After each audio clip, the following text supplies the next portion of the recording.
Hello, classmates. So I was just doing some of the readings on trauma-informed care for this module, and we're supposed to be talking about trauma-inducing action or policy at our past or current organization.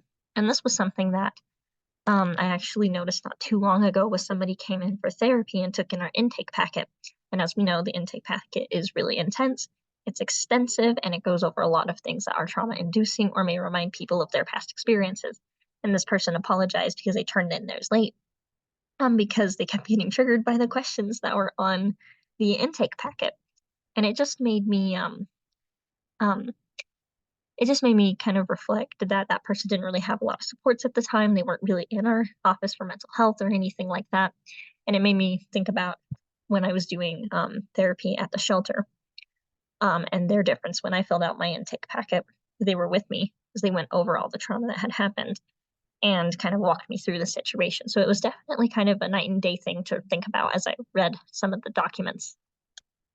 And then, how is our Practicum organization actively living the principles of trauma-informed care? Well, I think that we're really good at like training all of our workers on it. We go over trauma-informed care all the time in trainings. And we have trainings for each division for community and for clinical. And so we constantly are being exposed to like what you're supposed to do in that regard. Um, but for further opportunities, I know that we started making our intake packet available online so people can fill it out.